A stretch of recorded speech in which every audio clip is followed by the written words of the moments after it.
அத்திமரம் துளிர் விடாமல் போனாலும், திராட்சை செடியில் பலன் உண்டாகாமல் போனாலும், ஒலிவு மரத்தின் பலன் அற்று போனாலும், வயல்கள் தானியத்தை விளையாமல் போனாலும், கிடையில் ஆட்டு மந்தைகள் முதலற்று போனாலும், தொழுவத்திலே மாடு இல்லாமல் போனாலும், நான் கர்த்தருக்குள் மகிழ்ச்சியாயிருப்பேன், என் இரட்சிப்பின் தேவனுக்குள் களி கூறுவேன். ஆண்டவராகிய கர்த்தர் என் பெலன், அவர் என் கால்களை மான்கள் கால்களை போலாக்கி உயரமான ஸ்தலங்களில் என்னை நடக்க பண்ணுவார். இது நெகினோத் என்னும் வாத்தியத்தில் வாசித்த ராக்க தலைவனுக்கு ஒப்புவிக்கிட்ட சங்கீதம். பரலோகத்தில் இருக்கிற எங்கள் பிதாவே, நன்றியோடு நாங்கள் உம்மை சோத்தரிக்கிறோம். உயர்ந்த ஸ்தலங்களிலே நடக்க பண்ணுவேன் என்று வாக்கு பண்ணுகிறவர், இந்த பிள்ளைகள் உயர்ந்த ஸ்தலங்களிலே நடந்து போகத்தக்கதாய், கடந்து போகத்தக்கதாய், கலிகூர்ந்து இருக்கத்தக்கதாய், மகிழ்ந்து இருக்கத்தக்கதாய் தேவ ஆவியானவர் இப்பொழுது இவர்கள் மத்தியிலே இடைப்படுவீராக. உம்முடைய வார்த்தையை அனுப்பி குணப்படுத்துவீராக. உம்முடைய வார்த்தையை அனுப்பி விசுவாசத்தை வர்த்திக்க பண்ணுவீராக. உம்முடைய வார்த்தையை அனுப்பி இவர்களை குணமாக்கும். உங்க நாம மகிமைப்படட்டும். இயேசுவின் நாமத்தில் ஜெபிக்கிற நல்ல பிதாவே, ஆமேன். இந்த மாதத்தில் நமக்கு தேவன் கொடுக்கிற ஒரு வாக்குத்தத்தம் என்னன்னா, அங்க சொல்லுகிறார், உயர்ந்த அந்த 19வது வசனத்துல சொல்லுகிறார், உயரமான ஸ்தலங்களில் என்னை நடக்க பண்ணுவார். உயரமான ஸ்தலங்களிலே உங்களை நடக்க பண்ணுவார். அல்லேலூயா. அதாவது நம்ம நிறைய நேரங்களில் என்ன நினைக்கிறோன்னா, என் வாழ்க்கையில் வருகிற பிரச்சனைகள் ஏதோ பெரிய மலையில ஏறுறது மாதிரி இருக்கு, உயரமான மலையில ஏறி போனது மாதிரி இருக்கு, எப்படி தான் இதை கடந்து போகிறது, ஒரு உயரமான மலையை எப்படி கடக்க முடியும், எப்படி ஏற முடியும், அதுபோல என் வாழ்க்கை என்ன செய்யுதுன்னா தடுமாறி கொண்டு நிற்கிறேன். நான் எப்படி கடந்து போக போறேன், எப்படி சமாளிச்சு போக போறேன், எப்படி நான் உயரத்துக்கு போக போறேன். எனக்கு தெரிய கெட்டுப்போன குடும்பங்கள் இன்னைக்கு எங்கேயோ இருக்கு. ஆனா நான் நல்லா இருந்தேன், நான் சந்தோஷமா இருந்தேன். என் வாழ்க்கை இன்னைக்கு சறுக்கி படாத ஒரு படுகுழியில் என்ன செய்றேன், ஒரு பெரிய பள்ளத்தாக்கில் விழுந்தது போல நான் என்ன பண்ணுறேன், கிடக்கிறேன். என் வாழ்க்கையில ஒரு முன்னேற்றம் வருமா, அல்லது நான் மேலே எழும்பி போக முடியுமா, நான் உயர்ந்து போக முடியுமா? எனக்கு எல்லாம் எதை பார்த்தாலும் பயமா இருக்குது, எங்கு பார்த்தாலும் தடுமாற்றமா இருக்குது, நடக்க முடியாத வழியாவில் எனக்கு இருக்குது அப்படி சொல்ற உங்களுக்கு ஆண்டவர் கொடுக்கிற ஒரு நற்செய்தி என்னன்னா, இந்த நீங்க நினைக்கிற இந்த உயரமான ஸ்தலங்களிலே உங்களை அவர் நடக்க பண்ணுவார். அல்லேலூயா. உங்களை நடக்க, எந்த வழியில நீங்க நடக்க முடியல, எதை கடந்து போக முடியல, எதை மேற்கொள்ள முடியல, எதை சமாளிக்க முடியல என்று சொல்லுகிறீர்களோ அந்த காரியங்களிலே உங்களை கடந்து போக பண்ண, நடந்து போக பண்ண, உங்களை தோளில் தூக்கி கொண்டு செல்வதற்கு ஆண்டவர் இந்த வேளையில் உங்களோடு பேச போகிறார். அல்லேலூயா. உங்களை நடக்க பண்ணுகிற தேவன், அவர் நம்மளை நடத்துகிற தேவன்.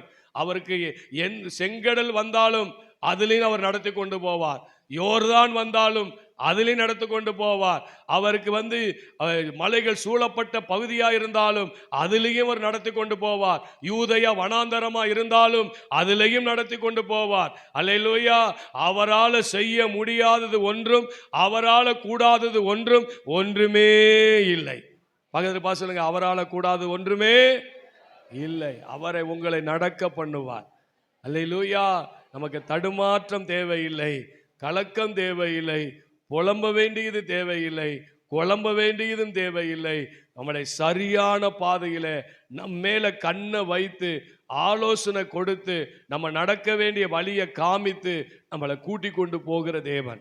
அல்லேலூயா. கூட்டிக் கொண்டு போகிற தேவன்.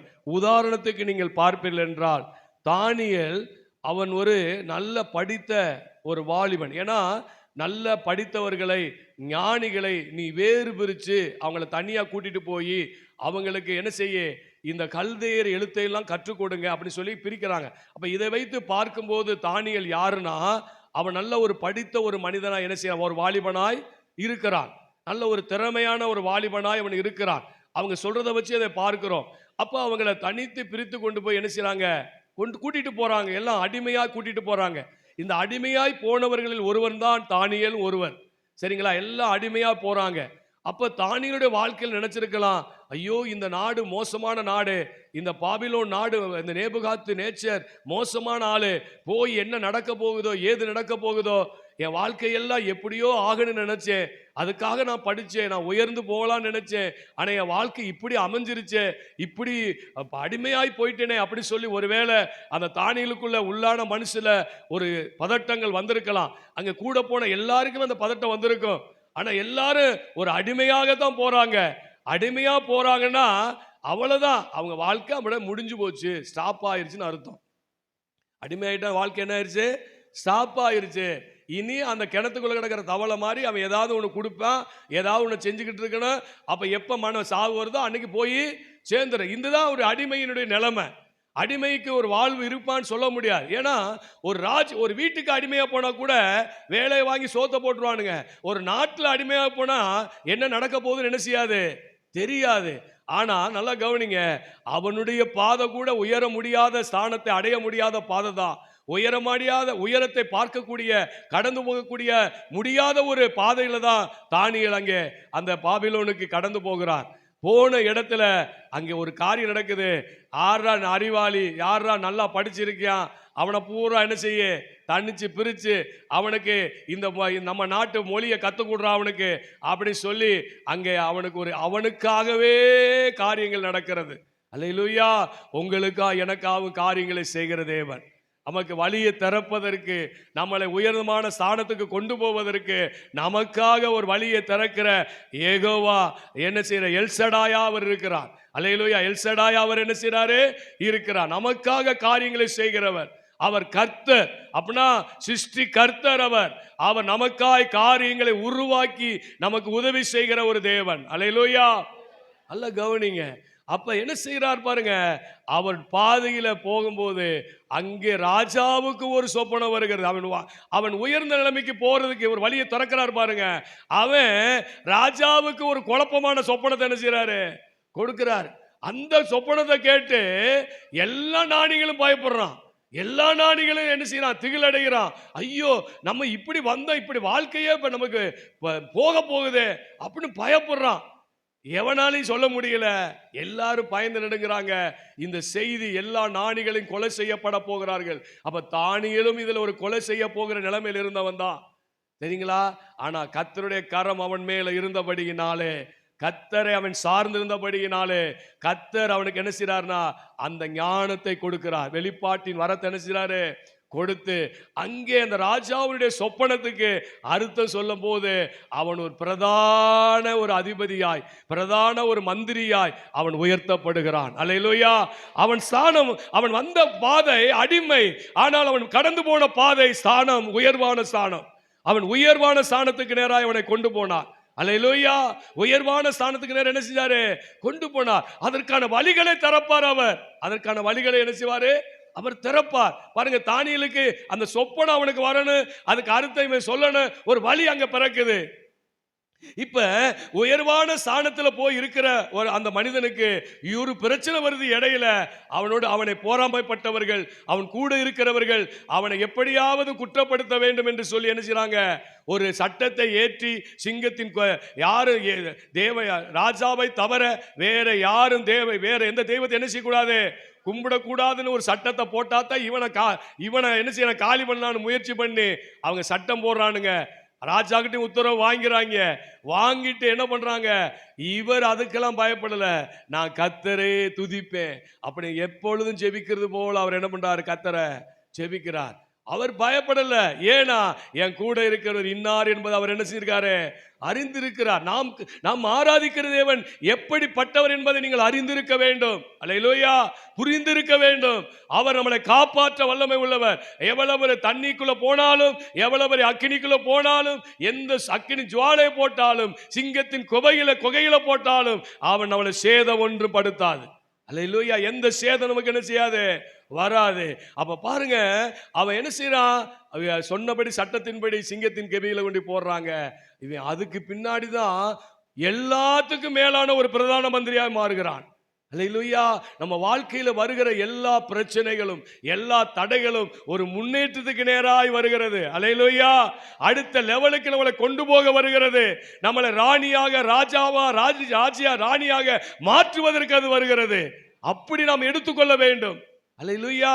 அவன் பிரதான உயர்ந்த ஸ்தானத்தை அடைந்தார் தானியேல். அல்லேலூயா. அதுபோல உங்களை என்னையும் உயர்ந்த ஸ்தானங்களுக்கு நேரா என்ன செய்வாரு?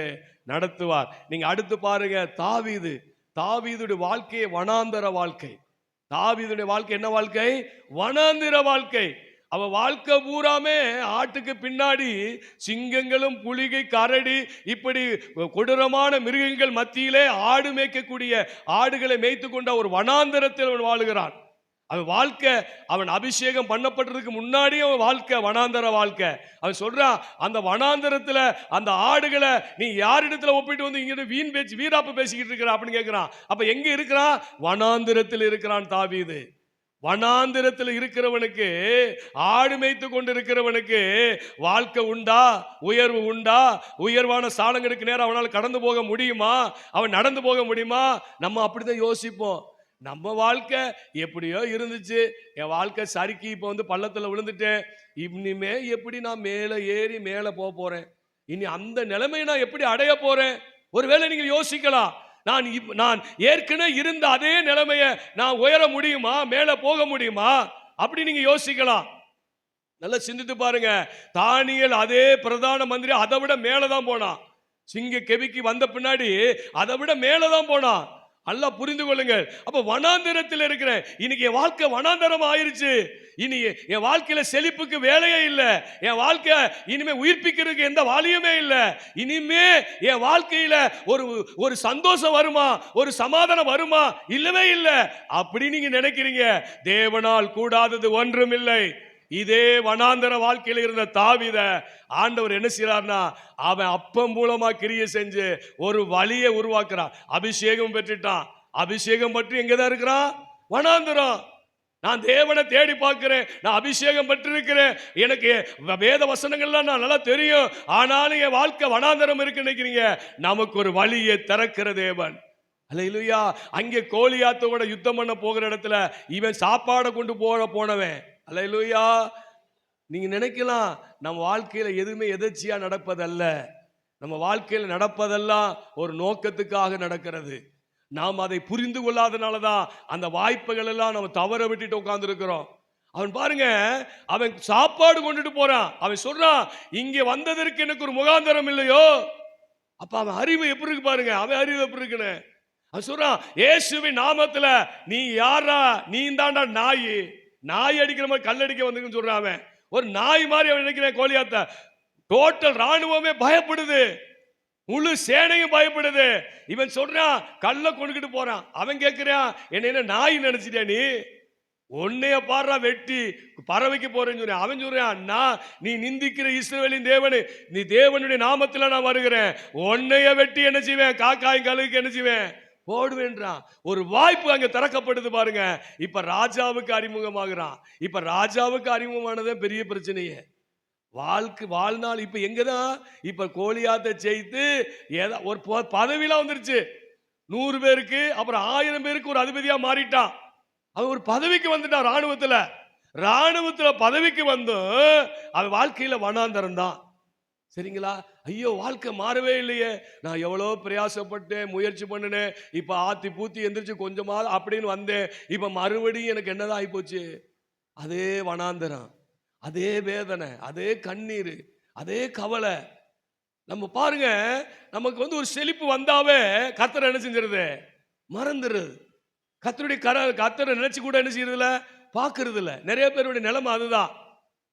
குழந்தையிலேயும் ஜெபம் பண்ணுவாங்க, குழந்தை கிடைச்சுன்னு நினைச்சிருவாங்க, குழந்தைய சாக்கு வச்சுட்டு மறந்துடுவாங்க ஆண்டவரை. சரிங்களா? வேலையிலேன்னு ஜெபம் பண்ணுவாங்க, வேலை கிடைச்ச உடனே நினைச்சிருவாங்க, ஆண்டவரை மறந்துடுவாங்க. இன்னைக்கு நிறைய பேர் அப்படிதான் என்ன செய்றாங்க? இருக்கிறாங்க. நல்லா கவனிங்க. இவன் இவ்வளவு பெரிய அதிகாரத்தில் இருந்தாலும் மறுபடியும் அவன் ஜீவன் தப்ப பிழைக்க வேண்டிய நிலைமை ஆகி போச்சு. ஜீவனை காப்பாற்றி கொள்வதற்கே அவனுக்கால முடியல.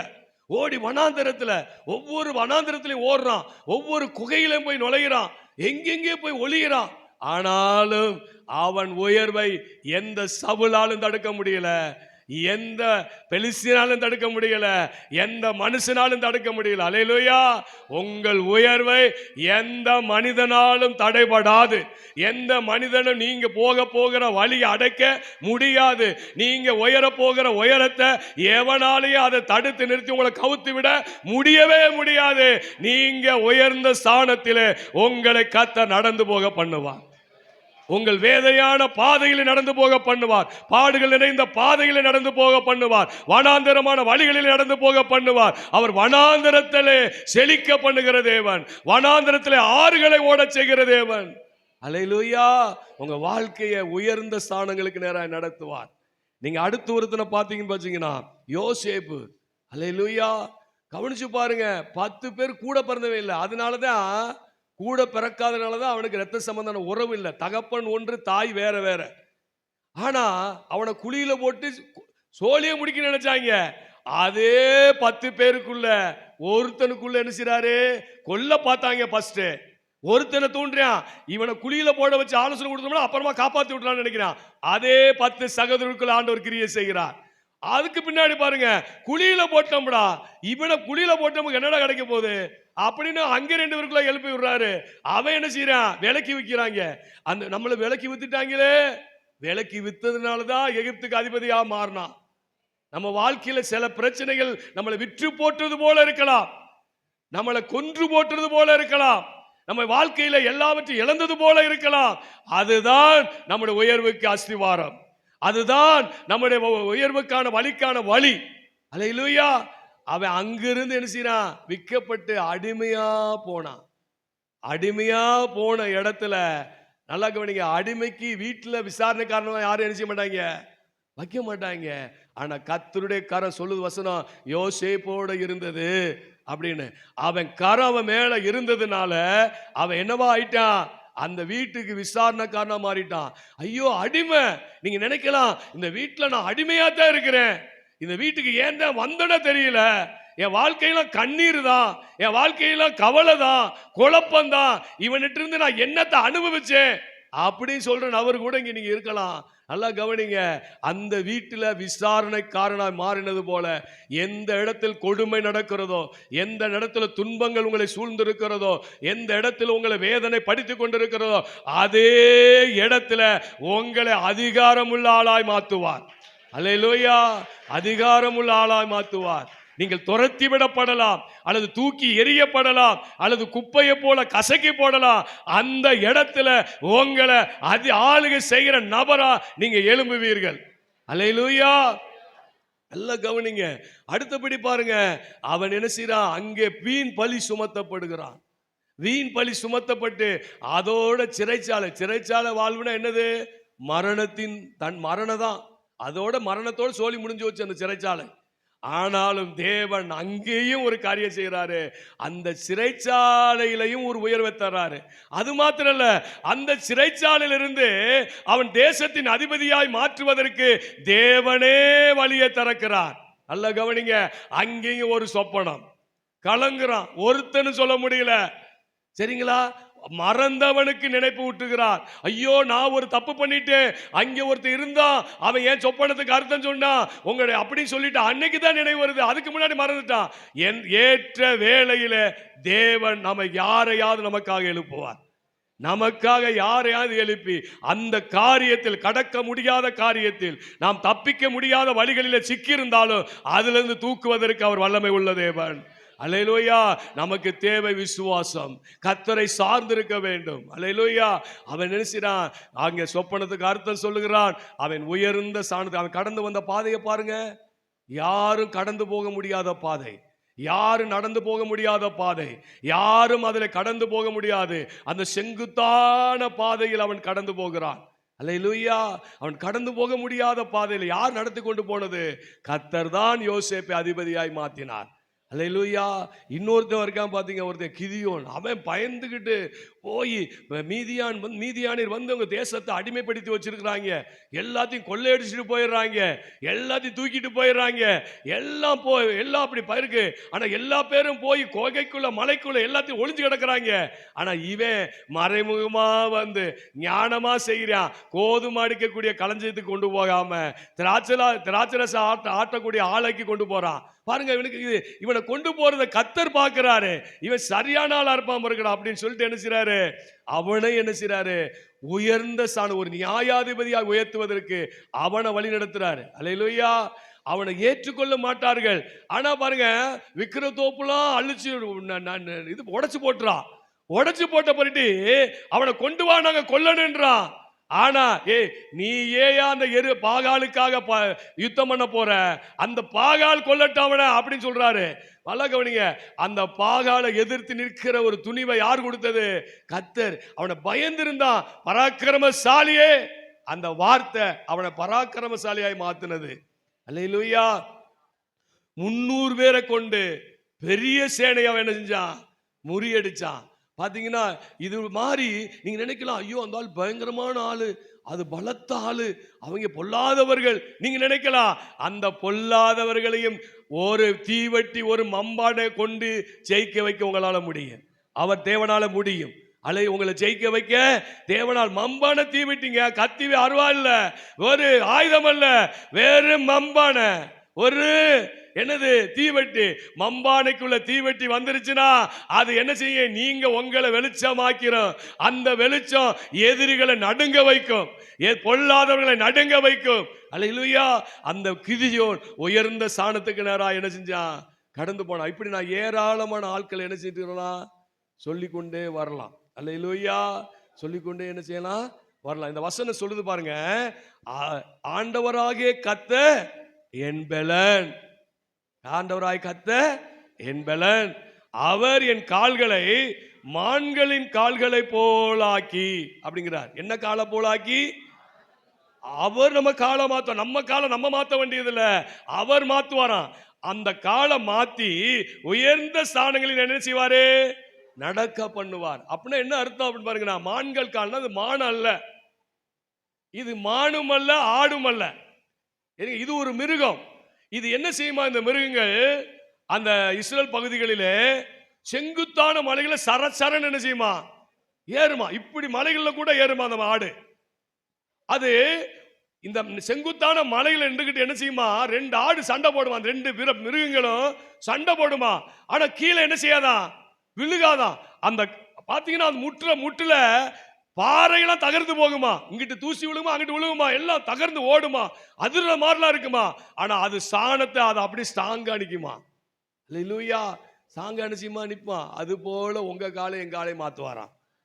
சரிங்களா? உறுதியா நிற்கும்படி, நிலையா நிற்கும்படி, நம்ம வாழ்க்கையில சரியாய் ஓடும்படி நம்முடைய கால்களை அவர் பலப்படுத்துகிறவர். அது மாத்திரம் அப்படி சொல்லிட்டார். அந்த மாதிரி அந்த ஆடு எப்படி மேல போகுதோ, அந்த ஆடல்ல, அது மானும் அல்ல, இடைப்பட்ட ஒரு மிருகம். அது மிருகத்துக்கு பேர் தெரியல எனக்கு, சரிங்களா? உயரமான ஸ்தானங்களுக்கு நேரா அவர் என்ன செய்வாரா, நடக்க பண்ணுவார். இப்படித்தான் இவர்கள் எல்லாம், இவங்க எல்லாம் பலவீனமானவர்கள் தான். யோசேப்பு பலவீனமானவர் தான், தானியேல் பலவீனமானவர் தான், தாவீதும் பலவீனமானவர் தான், எல்லா கிதியோனும் பலவீனமான ஆட்கள் தான், சரிங்களா? ஆனாலும் அவர்களை பலன் உள்ளவரா என்ன செஞ்சாரு, மாற்றினார். அல்லேலூயா. சரி, இப்ப நாம் உயர்ந்த ஸ்தானங்களுக்கு நேராய் கடந்து போக வேண்டும் என்றால் நாம் என்ன செய்ய வேண்டும்? அதுதான் இந்த நாள்ல நாம் தியானிக்க போகிறோம். இதுவரையும் சொன்னதெல்லாம் பிரசங்கம் இல்லையா அப்படின்னு நினைக்கலாம். இதுதான் ரொம்ப முக்கியம். நீங்க நல்லா கவனிச்சு பாருங்க. ஆபகுக் 1ஆம் அதிகாரம் 1-4 வரை நீங்க வாசித்தீங்கன்னா, நான் ஒரு 2 வசனங்களை மட்டும் வாசிக்கிறேன், கவனிங்க. கர்த்தாவே, நான் எதுவரைக்கும் உம்மை நோக்கி கூப்பிடுவேன், நீர் கேளாமல் இருக்கிறீரே. கொடுமையின் நிமித்தம் நான் எதுவரைக்கும் உம்மை நோக்கி கூப்பிடுவேன், நீ ரட்சியாமல் இருக்கிறீரே. 4வது வசனம், ஆகையால் நியாயப்பிரமாணம் பலனற்றதாகிறே, நியாயம் ஒருபோதும் செல்லாமல் போகிறதே. துன்மார்க்கன் நீதிமானையும் வளைந்து கொள்ளுகிறான், ஆனாலும் நியாயம் புரட்டப்படுகிறது. அப்படி சொல்லி இந்த 1ஆம் அதிகாரத்தில் ஆபகுக்கு என்ன செய்றாரு, புலம்புறார். என்ன புலம்புறாரு? புலம்புறார். ஆனா இந்த 3ஆம் அதிகாரத்தில் கடைசி வசனத்துல பாருங்க என்ன சொல்றாரு? அந்த 17, 18, 19 என்ன சொல்றாரு? அத்திமரம் துளிர் விடாமல் போனாலும், துளிர் இல்லாம போனாலும் சொல்லல, துளிர் விடாமல் போனாலும், திராட்சை செடி பலன் கொடாமல் போனாலும், ஒலிவு மரத்தில் பலனற்று போனாலும், வயல்களில் தானியத்தை விளையாமல் போனாலும், ஆட்டுக்கிடையில் கிடையில் ஆட்டு மந்தைகள் முதலற்று போனாலும், தொழுவத்திலே மாடுகள் இல்லாமல் போனாலும், நான் கர்த்தருக்குள் மகிழ்ச்சியாயிருப்பேன், என் ரட்சிப்பின் தேவனுக்குள் களி கூறுவேன். ஆண்டவராகிய கர்த்தர் என் பெலன், அவர் என் கால்களின் மான்களை கால்களை போலாக்கி உயரமான ஸ்தலங்களிலே நடக்க பண்ணுகிறார் அப்படின்னு சொல்லிட்டு அது ஒரு வாத்தியத்தில் வாசிக்கப்படுகிற ஒரு வாத்தியத்தின் பெயரை சொல்றார். நல்லா கவனிங்க. நெகி நோத் அப்படின்னு சொல்லப்படுகிறது. நீங்க பார்த்தீங்கன்னா நிறைய இடத்துல பைபிள்ல ராக்க தலைவனுக்கு ஒப்புக்கப்பட்டது ஒரு சில வாத்தியத்தின் பேரெல்லாம் போட்டிருப்பாங்க. இந்த நெகியோத் அப்படி சொல்ற அந்த வாத்தியம் எப்படின்னா, நல்லா கவனிங்க, நல்ல சந்தோஷத்துல உச்ச கட்டத்துல இருக்கிறாங்க. நம்ம படிக்கிறோம்ல, அத்திமரம் துளிர் விடாமல் போனாலும், நம்ம அழுது கொண்டு பாடுறோம் பார்த்தீங்களா, அந்த மாதிரி பாடுறது இல்லையா அந்த பாட்டு, சரிங்களா? ஒருத்தர் சொல்றாரு இப்படி பாடுறது அல்லது அந்த நெகியோத்துனா வெளிநாட்டுல இருந்து பாடுவாங்க, சிக்கு சிக்கு சிக்கு சிக்கு சிக்குன்னு பாடுவாங்க, ஆடுவாங்க பார்த்தீங்களா? எது இல்லாம போகும்போது அப்படி பாடுவாங்களாம்? அத்தி மரத்துல பலன் இல்லாம போனா, ஒலிவு மரத்துல பலன் இல்லாம போனா, ஆட்டு மந்தையில ஆடை இல்லாம போனாலும் அந்த பாட்டு வருமா? சந்தோஷம் உச்சகட்டத்தில். இப்ப பாத்தீங்கன்னா இப்ப நீங்க உச்சகட்ட சந்தோஷம் இருந்தா எதுல பாடல பார்க்கலாம்? உச்சகட்டத்தில் சந்தோஷம் பார்த்தீங்கன்னா கிரிக்கெட் விளையாண்டுக்கும் போது பாருங்க, அவன் அந்த சேரே உடையிற மாதிரி குதிச்சு டொம்முன்னு நினைச்சுவாங்க. இதுதான் உச்சகட்டம். அப்படின்னா உச்சகட்டத்தில் அவ்வளோ பெரிய சந்தோஷத்துல இந்த 3ஆம் அதிகாரத்தில் ஆபகுக்கு என்ன செய்றாரு? இந்த வரிகளை பாடுறார். இது ஒரு பாட்டு. இது இந்த 3 அதிகாரமே பாட்டு. உச்சகட்டத்தில் சந்தோஷத்துல பாடுறாரு. எப்ப? துக்க நிறைந்திருக்கிற சமயத்துல. நல்லா கவனிங்க, இந்த பாட்டு பாருங்க, அவ்வளோ பெரிய சந்தோஷத்துல பாடுறாரு. இந்த ரேக் மியூசிக்ங்கிறது நல்லா நீங்க புரிஞ்சுக்கொள்ளுங்க. இது வெளிநாட்டுல இந்த பாடுவோம் மீட்டு, இன்னைக்கு பூராமே நிறைய பாட்டு அது மாதிரி தான் வருது. நல்ல டான்ஸ் ஆடுற மாதிரி என்ன செய்யுது பாட்டு. இது வாலிபர்களுக்கு புரியும் இந்த ரேக் மியூசிக்னா என்னன்னு, சரிங்களா? எனக்கு அதை எப்படி சொல்றதுன்னு எனக்கு தெரியல. நல்ல உச்சகட்டமா நல்ல டான்ஸ் ஆடி அப்படியே குதிச்சு பாடுறது மாதிரி. அப்ப இந்த 3ஆம் அதிகாரத்தில் இவ்வளவு சந்தோஷமா இருக்கிற ஆபகுக், நல்லா கவனிங்க, முதல் அதிகாரத்தில் எப்படி இருக்காரு? புலம்புறாரு. நல்லா கவனிங்க. கர்த்தாவே, நான் எதுவரைக்கும் உம்மை நோக்கி கூப்பிடுவேன், நீ கேளாமல் இருக்கிறீரே. கொடுமை நிமித்தம் நான் எதுவரைக்கும் உம்மை நோக்கி கூப்பிடுவேன், ரட்சியாமல் இருக்கிறீரே. இந்த 4வது வசனம் பைபிளையே தலைகீழா மாறி போச்சு, நியாயபரமே பிளவனற்று. அப்படின்னா என்ன சொல்றாங்க? வேதத்தையே புரட்டிட்டாங்களே. பாருங்க, இவருக்காக புலம்பல, ஜனங்கள் பண்றத கொடுமையை பார்த்துட்டு இவர் புலம்புறாரு. பாத்தீங்கன்னா எப்படி புலம்புறாரு? ஆண்டவரே, உமக்கு கண் இல்லையா? உமக்கு காது இல்லையா? நம்ம கேட்கிறோம் பாத்தீங்களா? உமக்கு கண் இல்லையா? என் வேதனை உனக்கு புரியாதா? நான் இவ்வளவு வேதனைப்படுறேனே, இவ்வளவு துக்கப்படுறேனே, என் நேம என் கடன் பிரச்சனை இவ்வளவு பெருசா இருக்கு, நான் எப்படி வாழ போறேன்னு தெரியலையே, நான் கூப்பிடுறேனே உன் காது கேட்கலையா? அப்படின்னு என்னது புலம்புறான். முதல் அதிகாரத்தில் ஆபகுக்கு என்ன செய்றாரு?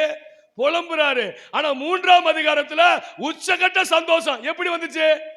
இந்த புலம்பல் எப்படி உச்சகட்டத்தில் அவனுக்கு சந்தோஷம் வந்துச்சு? ஒரு புலம்பல்ல இருக்கிற ஆளு புலம்பிக்கிட்டே தான் என்ன செய்வாங்க? இருப்பாங்க. நீங்க பாருங்க, எத்தனை வருஷமா நீங்க புலம்புறீங்க? ஒரு காரியத்து நிமித்தமா எத்தனை வருஷம் பாதிப்பு, எத்தனை வருஷம் வேதனை, எத்தனை வருஷம் கண்ணீர், தூக்கம் போச்சு, வியாதி வந்துருச்சு, எல்லா பலவீனம் எனக்கு இப்ப இருக்குது. காரணம் என்ன? அந்த காரியத்தை நினைச்சு நினைச்சு நினைச்சு நினைச்சு ஒரே புலம்பல். ஆனா அந்த புலம்பல் நம்முடைய வாழ்க்கையில இவ்வளவு நாள் தொடர்ந்து இருக்கு. 10 வருஷம் 15 வருஷம் தொடர்ந்து வந்துகிட்டு இருக்கு. ஆனா முதல் அதிகாரத்துல பாடும்போது பாடுறாரு, புலம்பல் பாட்டு பாடுறாரு. ஆனா 3ஆம் அதிகாரத்துல சாதாரண சந்தோஷ பாட்டு இல்ல, உச்சகட்ட சந்தோஷமான பாட்டு பாடுறாரு. அதுக்கு என்ன காரணம்? என்ன காரணம்? அதுதான் நமக்கு ரொம்ப முக்கியம். அல்லேலூயா. சரிங்களா? பாருங்க, இந்த ஆபகுக்கு பின்னணி நான் உங்களுக்கு சொல்ல விரும்புகிறேன். உசியா ராஜா காலத்துல 40 ஆண்டுகள் இஸ்ரவேல் ஜனங்கள் செழித்து இருக்கிறார்கள். யூதேயா ஜனங்கள் என்ன செய்றாங்க? செழித்து இருக்கிறார்கள். பாத்தீங்கன்னா அவங்க இறக்குமதியில் ஏற்றுமதியெல்லாம் பண்றாங்களாம். இவங்களுக்கு சாப்பாடு போக ஏற்றுமதி பண்றாங்களா எல்லாமே. அந்த அளவுக்கு செல்வம் பெருகிருச்சு, பொண்ணு பெருகிருச்சு, விளைச்சல் பெருகிருச்சு, ஆடு மந்தை எல்லாம் பெருகிருச்சு, அந்த ஒலிவம் எல்லாம் பெருகிருச்சு. அத்தி மரம் இதெல்லாம் என்ன சொல்றாரு? அத்தி மரம், ஒலிவ மரம் இதெல்லாம் எதுக்கு சொல்றாருன்னா, அந்த 7-6 காரியம் அதுல இருக்கு. இந்த 7 ஆசீர்வாதமும் அந்த இஸ்ரவேல் அந்த உசியா ராஜா காலத்துல யூதேயாவுல பெருகி கிடக்கு. பெருகி என்ன செய்யுது?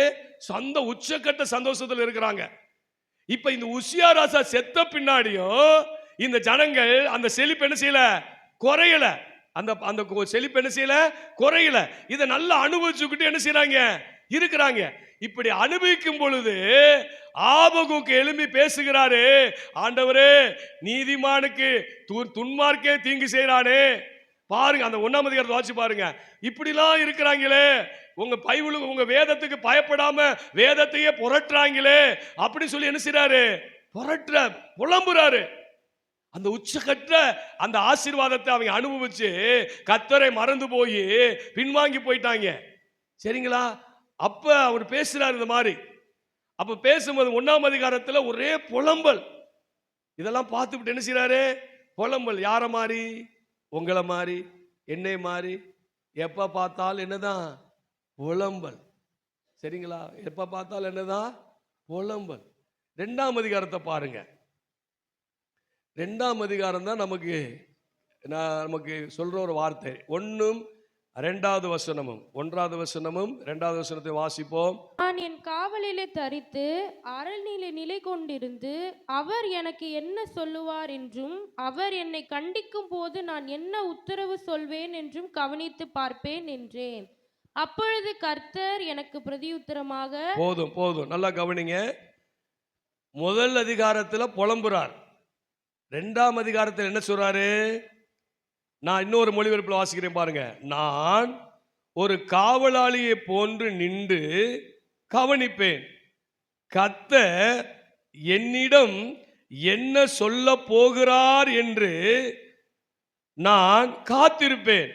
அவர் எவ்வாறு எனக்கு என் வினாக்களுக்கு பதில் சொல்கிறார் என்பதை காத்திருந்து கவனிப்பேன் அப்படின்றார். என்ன சொல்றாரு? நான் வாய பொத்திருவேன். நான் என்ன பண்ணிருவேன்? மௌனமாயிருவேன். இனி நான் புலம்ப மாட்டேன், நான் கதற மாட்டேன். நான் என் வாய் என்ன செய்ய போறேன்? பொத்த போறேன். நான் அமைதியாக போறேன். ஏன்? அப்பதான் அவர் அமைதியா இருந்து என்ன பண்ண போறேன்? அவர் பேசுகிறதை நான் கேட்க போறேன். எப்படி கேட்க போறேன்? என்னுடைய காரியத்துக்கெல்லாம் என்ன பதில் கொடுக்க போறாரு அப்படிங்கிறத நான் என்ன பண்ண போறேன்? கேட்க போறேன், கவனிக்க போறேன் அப்படின்னு சொல்றார். அல்லேலூயா. நல்லா கவனிங்க. என்னைக்கு புலம்புறத விடுறீங்களோ அன்னைக்கு தான் உங்களுக்கு மகிழ்ச்சி வரும். நல்லா கவனிங்க. எப்ப அழுகையை விடுறீங்களோ அப்பதான் ஆனந்த களிப்பு உண்டாகும். எப்பெல்லாம் நீங்க குழம்பிக்கிட்டு இருக்கிறீங்களோ அப்பெல்லாம் உங்களுக்கு குழப்பம் போகாது. குழப்பத்துக்கு ஒரு முற்றுப்புள்ளி வச்சுட்டு நீங்க என்ன செய்யணும்? ஒரு தெளிவுக்கு நேரா என்ன செய்யணும்? வரணும். நல்லா கவனிங்க. கர்த்தருடைய சத்தத்தை கேட்கும் போதுதான் நம்முடைய வாழ்க்கையில ஆனந்த களிப்பு வரும். கர்த்தருடைய வார்த்தையை நாம் கேட்கும் போதுதான். நீங்க மனுஷ வார்த்தையை கேட்டு கேட்டு அழுகிறீங்க. மனுஷன் சொன்ன வார்த்தைகளை பார்த்து, அவருடைய செயலை பார்த்து, அவர்களுடைய சூழ்நிலையை பார்த்து நம்ம வாழ்க்கை இன்னைக்கு குழம்பி போயிருக்கிறது, புலம்பி போயிருக்கிறது. அழுது கொண்டிருக்கிறோம், வேதனைப்பட்டு கொண்டிருக்கிறோம், கலங்கி கொண்டிருக்கிறோம். நல்லா கவனிங்க. அவன் மனுஷன், நாசில் சுவாசம் உள்ள மனுஷன், அவன் அழிந்து போவான். ஆனால் என்றென்றைக்கும் ஜீவிக்கிறவர், என்றென்றும் உயிரோடு இருக்கிறவர் சொல்லுகிறார், அவருடைய வார்த்தை தான் நம்ம வாழ்க்கையில நிறைவேறும். அல்லேலூயா. மனுஷன் என்ன சொன்னாலும் அவன் எதுவும் செய்ய முடியாது. எவ்வளவு பெரிய மனுஷனையும் தேவனுடைய வார்த்தை கொண்டு நம்மளால அடக்கி ஆளுகை செய்ய முடியும். தேவ வார்த்தைக்கு நீங்க கவனிக்கிற ஆளா இருந்தா, தேவ சத்தத்தை கேட்கிற ஆளா இருந்தா, தேவனுடைய காரியங்களிலே அவரை குறித்தான அறிவை நீங்க வளர்த்துக் கொள்கிறா இருந்தா, உங்க வாழ்க்கையில நீங்க மனுஷ சத்தத்தை கண்டு, சூழ்நிலை கண்டு பயப்பட வேண்டிய அவசியம் இல்ல. அல்லேலூயா. இப்ப அவன் புலம்பல் எப்படி ஆனந்தமாய் மாறுது பாருங்க. இந்த புலம்பல் அவன் கர்த்தருடைய சத்தத்துக்கு உட்கார்றான். முதல் அழுது பார்த்தான், கண்ணீர் வடிச்சு பார்த்தான், கதறி பார்த்தான், கூப்பாடு போட்டு பார்த்தான், ஒன்று நடக்கல. அவன் முடிவுக்கு வர்றான், நான் இப்ப அமைதியா இருக்க போறேன், கர்த்தர் என்ன சொல்றாருன்னு என்ன செய்ய போறேன், கேட்க போறேன். அந்த 2வது வசனம் சொல்றாரு, அப்பொழுது கர்த்தர் எனக்கு பிரயுத்தரமாக. நீங்க புலம்பு தட்டிக்கும் கர்த்தருடைய வார்த்தை உங்களுக்கு உண்டா? நீங்க பைபிளை படிச்சாலும் சரி, புலம்பிக்கிட்டே பைபிளை படிச்சீங்கன்னா சத்தத்தை என்ன செய்ய முடியாது, ஆண்டவர் என்ன சொல்றான்னு கேட்க முடியாது, வேதனையோடு படிச்சுன்னா கேட்க முடியாது. அமைதியா இருந்து அவர் பாருங்க, அவர் எப்படி சொல்றாரு பாருங்க, காவலாளி பாருங்க சொல்றாரு, நான் ஒரு காவலாளியை போன்று நின்று கவனிப்பேன். காவலாளி எப்படி பார்ப்பான்? நீங்க பாத்தீங்கன்னா, நீங்க நிறைய இடத்துல போய் பாத்தீங்கன்னா, நீங்க அந்த பார்டர்ல போய் பாத்தீங்கன்னு வச்சுங்களேன், உயரமான கோபுரம் மாதிரி செஞ்சிருப்பாங்க, அதாவது மேல ஆள் நிக்கிற மாதிரி செஞ்சிருப்பாங்க. அதுல நின்றுகிட்டே அப்படியே கவனிச்சுக்கிட்டே இருப்பாங்க, அப்படியே பார்த்துக்கிட்டே இருப்பாங்க, கண்ணை அப்படியே வச்சுக்கிட்டு நினைச்சுவாங்க பார்ப்பாங்க. நல்லா கவனிக்கணும், வேத வசனத்தை அந்த மாதிரி பார்க்கணும், சரிங்களா? சில பேர் படிக்கும்போது இங்கிட்டு ஒரு சத்தத்தை போட்டு விட்டுட்டு அப்படியே படிக்கிறது, எதையாவது போட்டு விட்டுட்டு, சரிங்களா, சண்டை போட்டுக்கிட்டு இருப்பாங்க. அங்கே போய் உட்காந்து பைபிள் படிக்க முடியுமா?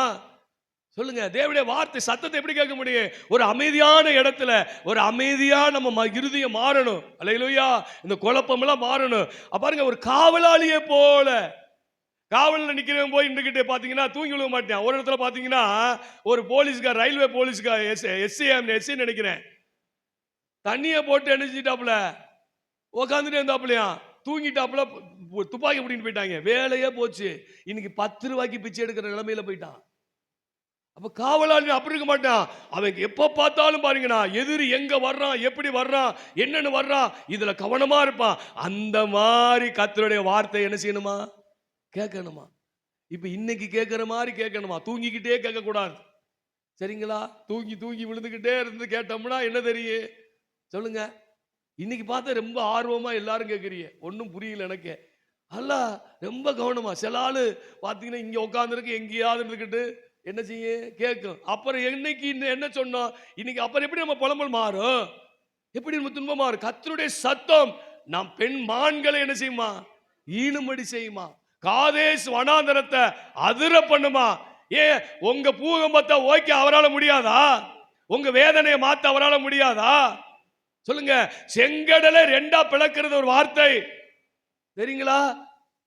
உங்க வாழ்க்கையில் இருக்க மாத்த முடியாதா? உங்க வாழ்க்கையில் இருக்கிற பிரச்சனை மாறாதா? அவர்கிட்ட வல்லமை இல்லையா? அவர் கை குறுகி போயிருச்சோ? சிந்திச்சு பார்க்கணும். என் கை குறுகி போச்சோ அப்படின்னு கேட்கிறாரு அவரு, சரிங்களா? 21 லட்சம் பேருக்கு கறி வேணும் கேட்டவன அட்டத்துல காடையை வர வச்சவரு உங்க வாழ்க்கையில எல்லாத்தையும் வர வைப்பாரு. நீங்க கர்த்தருடைய சத்தத்தை அமர்ந்திருந்து கவனமாய் கேட்டீங்கன்னா அந்த வார்த்தை நம்மளை ஆனந்த களிப்புக்குள்ள கொண்டு போகும். அல்லேலூயா. பாத்தீங்கன்னா இந்த வார்த்தை அமர்ந்திருந்து தேவனுடைய வார்த்தையை கேட்கிறான். அப்பொழுது அவன் வாழ்க்கையில புலம்பல் ஆனந்த களிப்பாய் மாறுகிறது. உச்சகட்ட சந்தோஷம். நீங்க நினைச்சு பார்க்க முடியாத சந்தோஷத்தை தர போறாரு. நீங்க நினைச்ச படுக்க பார்க்க முடியாத சமாதானத்தை தர போறாரு. நீங்க அவ்வளவு பெரிய உயரத்துக்கு போக போறீங்க. அதனாலதான் இன்னைக்கு உங்களை கர்த்தர் கொண்டு வந்திருக்கிறாரு. இதை கேட்கிற ஆளுகளையும் கேட்கிற நபரையும் கூட கர்த்தர் உங்களை உயர்ந்த ஸ்தானத்துக்கு நேராக கொண்டு போவாரு. அல்லேலூயா. நீங்கள் பார்ப்பதெல்லாம், உங்களை பயமுறுத்துவதெல்லாம், உங்க வாழ்க்கையில் இருக்கிற போராட்டமும் பிரச்சனையும் உங்களை ஒண்ணு சேதப்படுத்துவது இல்லை, உங்களை வெட்கப்படுத்துவது இல்லை, உங்களை தலைகுனி விடுவது இல்லை. ஏனா கர்த்தர் தலையை நிமிர செய்கிறவர், கர்த்தர் நம்மளை கொம்பை உயர பண்ணுகிறவர். அல்லேலூயா. நல்லா கவனிச்சு கொள்ளுங்க. அவருடைய சத்தத்தை நம்ம கவனமா கேட்டோம்னா நம்ம இருதயம் கலிகூற ஆரம்பிச்சிடும். இருதயத்துல சந்தோஷம் வந்துட்டா, இருதயத்துல பூரிப்பு வந்துட்டா, மகிழ்ச்சி வந்துட்டா, அதிசயம் நடக்க ஆரம்பிச்சிடும், அற்புதம் நடக்க ஆரம்பிச்சிடும். நல்லா கவனிங்க. இவர் எப்படி புலம்புறா, இவர் எப்படி சந்தோஷமா பாடுறாரு பாருங்க. அத்தி மரத்துல, ஒலிவ மரத்துல பலனே இல்லாம போனாலும், பழங்களே இல்லாம எப்படி போட்டிருக்கிறது பாருங்க. அத்தி மரம் துளிர் விடாம போனாலும் சரி, திராட்சை எதுக்குமே எனக்கிட்ட இல்லாமல் போனாலும் சரி, சந்தோஷம் வருமா? இப்ப நான் உங்களுக்கு உதாரணத்துக்கு சொல்றேன் பாருங்களேன். உங்களை டாக்டர்கிட்ட ஒருத்தர் போயிருக்கிறாங்க, நம்ம உங்களையும் சொல்லக்கூடாது, டாக்டர்கிட்ட ஒருத்தர் போயிருக்காங்க. போகும்போது வவுறு வலிக்குது சார் அப்படின்னு சொல்லி போயிருக்கா டாக்டர்கிட்ட சொல்றாங்க. அவங்க ஸ்கேன்லாம் எடுத்து பார்க்குறாங்க. அவங்க சொல்றாங்க கேன்சர் வந்துருச்சு, இன்னும் எத்தனை நாள் சாக போற, இன்னும் ஒரு 6 மாசம் நீ உயிரோட இருப்பேன்னு சொன்னா அவளுக்கு எப்படி இருக்கு? சந்தோஷமா இருக்குமா? யாராவது நல்லா கவனிங்க. அவங்க சந்தோஷம் இருப்பாங்களா? தூக்கம் வராது, எதுவுமே வராது. இதைத்தான் சொல்றாரு, உன்கிட்ட ஒண்ணும் இல்லாமல் போக போகுதுடா, அவன்கிட்ட ஒண்ணும் இல்லாம போக போகுதுன்னு சொல்றாரு. நீங்க இப்ப 1ஆம் எடுத்து வாட்சி பாருங்க. கல்தேர் வந்து எல்லாத்தையும் புடிச்சிட்டு எல்லாத்தையும் கொண்டு போறாங்கடா அப்படின்னு சொல்றாரு. அதனாலதான் அவர் சொல்றாரு, அத்தி மரமே துளிர் விடாமல் போனாலும் திராட்சை செடியே பலன் பாருங்க, இது இல்லாமல் போனால் அவனை கலிகுற பண்ணது எது? தேவனுடைய வார்த்தை, தேவனுடைய சத்தம், தேவனுடைய வேத வசனங்கள் நம்மளை உயிர்ப்பிக்க கூடியது. எதுவுமே இல்லாமல் போனாலும் நமக்கு பயம் வராது. தெரியுங்களா? கர்த்தருடைய வார்த்தையில ஜீவன் உண்டு, கர்த்தருடைய வார்த்தையில வல்லமை உண்டு. அல்லேலூயா. பாருங்க, தேவன் எந்த தன்மை உடையவராய் இருக்கிறாரோ அதே தன்மையில் இருக்கிறது தேவனுடைய வார்த்தை. ஜீவனுக்கு அர்த்தம் என்னன்னா கடவுளை போன்று அர்த்தம். அப்ப வேதத்துக்கு என்ன இருக்கு? அந்த வார்த்தைக்கு ஜீவன் இருக்கு. நம்ம கையில் இருக்கிற வார்த்தை ஜீவனுள்ள வார்த்தை. இந்த வார்த்தை நாம் விசுவாசிக்கும் போது வல்லமை உள்ளது.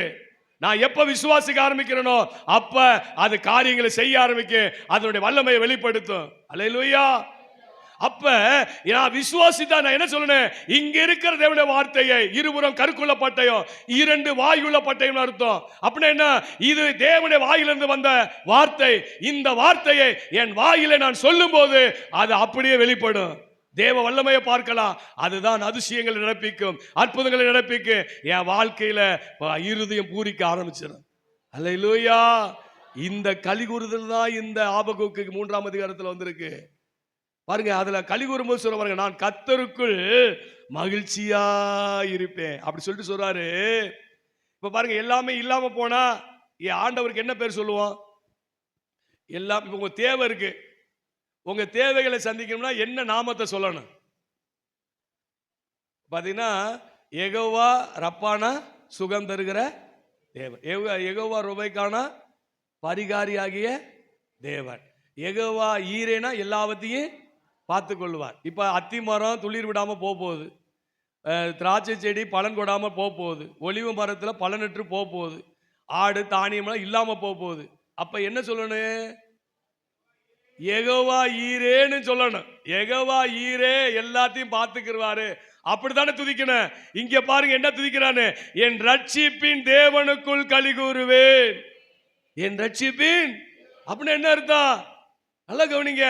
உங்களுக்கு எதுவுமே இல்லாம போனாலும் அவருடைய விலையேறப்பட்ட ரட்சிப்பு நமக்கு இருக்கிறது. அதுல நான் சந்தோஷப்படும் போது, நல்லா கவனிங்க, அதுல நான் அதை நினைச்சு பார்க்கும் போது, அதை நினைச்சு நான் துதிக்கும் போது என் புலம்பல் ஆனந்த களிப்பாய் மாறும். நான் எப்படி ரட்சிக்கப்பட்டேன்?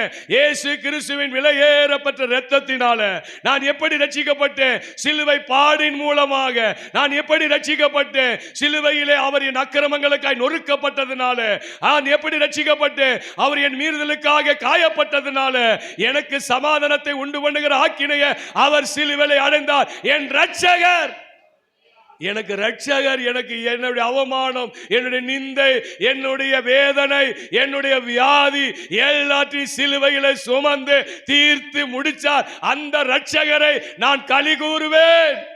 என் வாழ்க்கையில எது இல்லாம போனாலும் நீங்க சிலுவையை எப்ப பார்த்தாலும் யோசிங்க, சிலுவையில் ஆண்டவர் செய்ததை யோசிங்க, அதை சொல்லி சொல்லி துதிங்க. உங்க குழப்பம், உங்கள் புலம்பல் ஆனந்த களிப்பாய் மாறும். அல்லேலூயா. அவங்க சொல்றது பாருங்க. அப்ப 2 காரியம் பார்க்கிறோம். ஒன்று தேவனுடைய வார்த்தை, இன்னொன்று ரட்சிப்பை குறித்து களி கூறுகிறான். ஆபகுக்கு எதை குறித்து களி கூறுகிறான்? ரட்சிப்பை குறித்து என்ன செய்யறான்?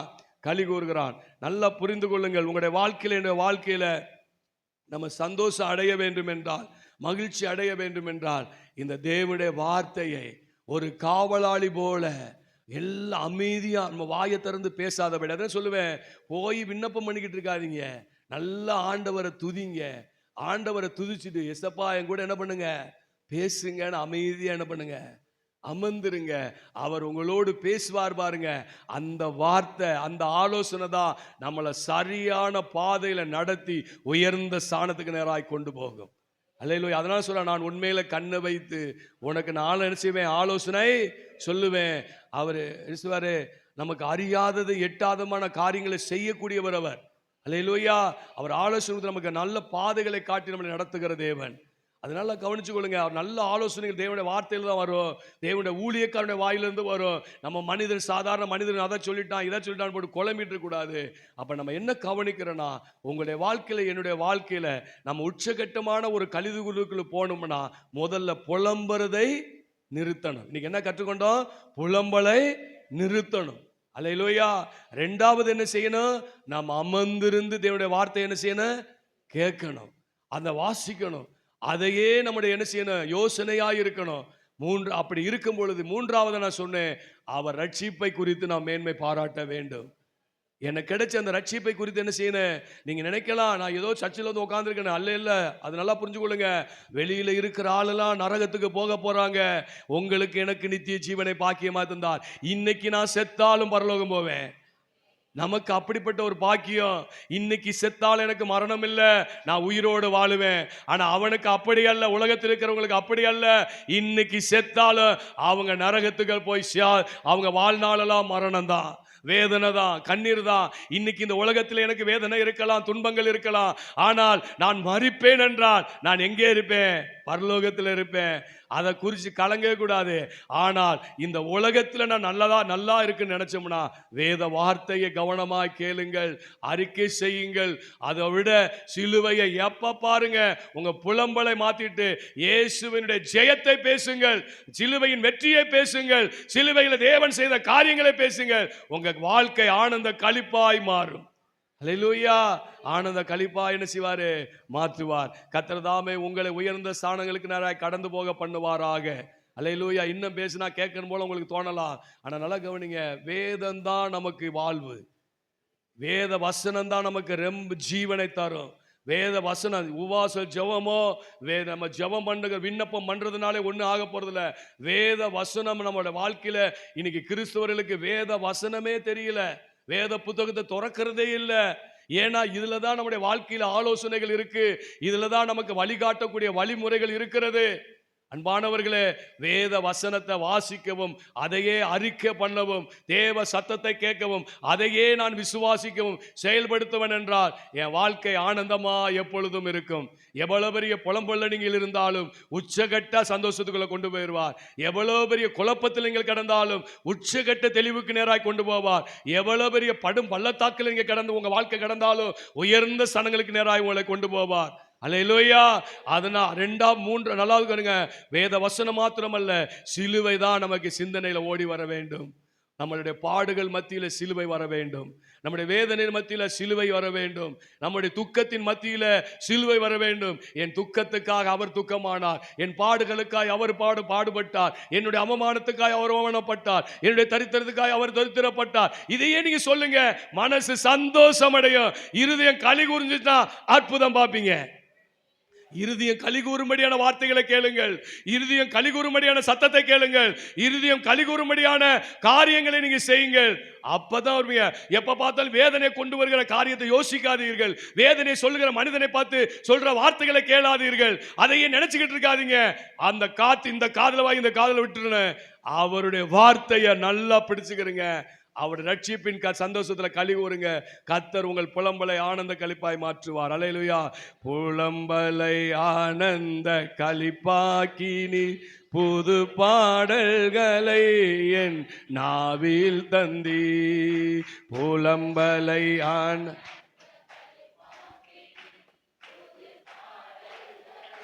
என் நாவில் தந்தி. என்றும் நன்றி சொல்லி துதிப்பேன், இயேசுவேவும் அன்பில் மகிழ்வேன். என்றும் நன்றி சொல்லி துதிப்பேன், இயேசுவேவும் அன்பில் மகிழ்வேன். புலம்பலை ஆனந்த களிப்பாக்கினி புது பாடல்களை என் நாவில் தந்தே. ஆனந்த களிப்பாக்கினி என் நாவில் தந்தே. ஆளுகையோ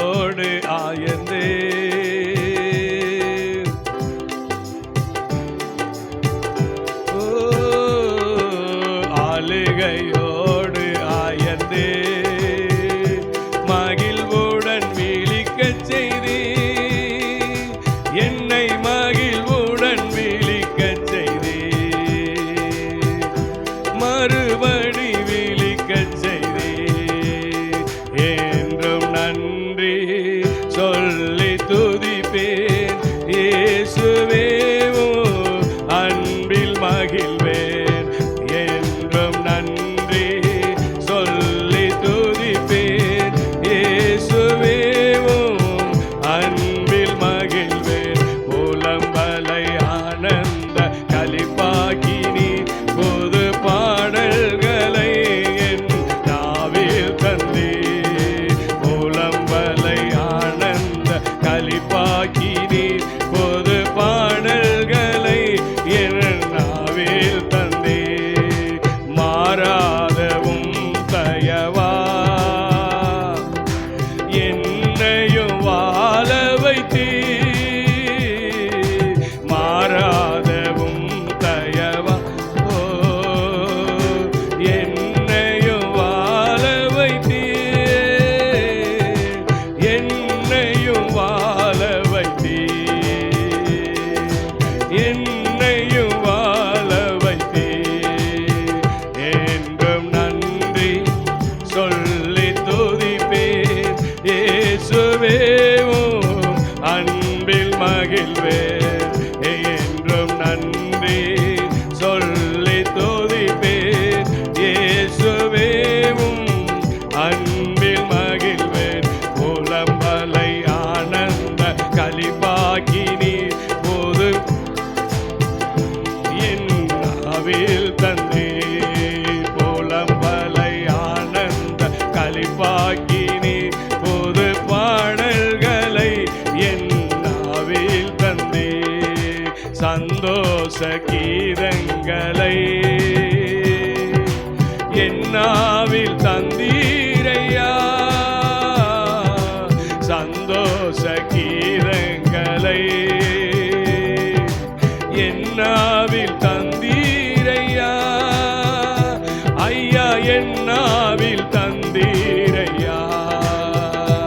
ஐயா என் வாழ்வில் தந்தீரையா. என்றும் நன்றி சொல்லி துதிப்பேன்.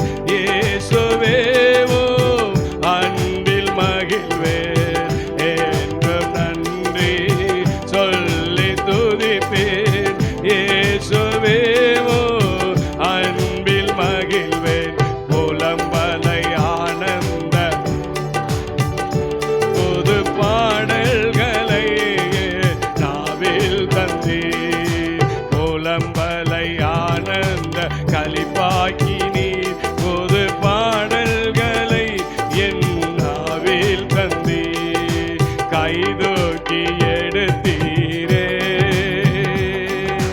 கண்ணீரை துடைத்தீரே.